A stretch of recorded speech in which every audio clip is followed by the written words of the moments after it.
Hello again, this is Michael Wojcik with your Our Town Legislative Rundown. St. Patrick's Day is coming up, and thus it was only appropriate that I have a short conversation with Rochester City Council member Kelly Ray Kirkpatrick.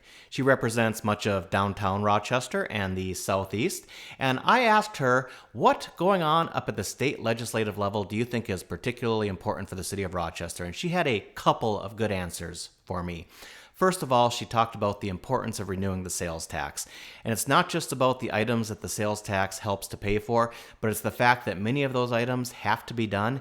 And if it doesn't come from the sales tax, property taxpayers, including small business owners here in Rochester, just have to pay more. So that's a key priority for the city of Rochester, is to get the sales tax renewed. Additionally, she brought up the importance of getting Parks Department a new facility, and this is important for a couple of reasons. One, they just need a facility, and this is something that might be consistent with state aid. But the second thing is, where it's currently located on the riverfront in downtown Rochester is a tremendous opportunity for redevelopment.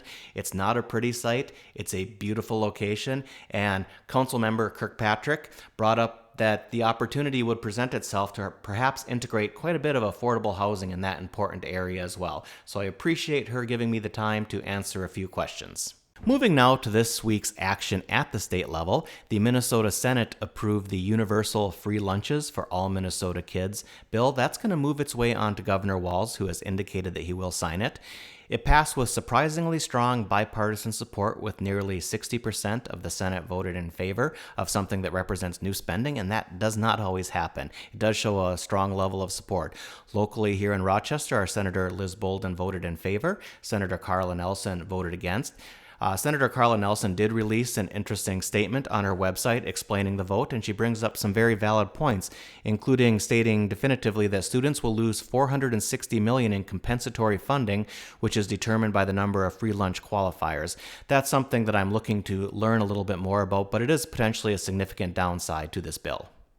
This week, the House Education Policy Committee unanimously passed along a bill that would require the teaching of the Holocaust to all Minnesota students.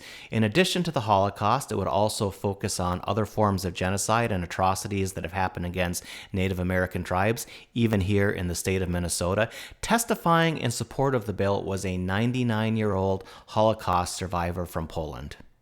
And finally this week, House File 1213 has been introduced with a companion bill in the Senate. What this would do is eliminate the salary cap on city and county employees. Currently, it's at a little over $200,000, which is certainly a good salary, but the reality is, for cities and counties that are more complex, the amount that they're able to pay for these positions is oftentimes not competitive with cities that are much, much smaller and less complex. And it's made filling some of these positions, including here in Rochester, very challenging. So not surprisingly, the League of Minnesota Cities is supporting this bill, and ultimately it's about returning power to local governments to make decisions for their communities.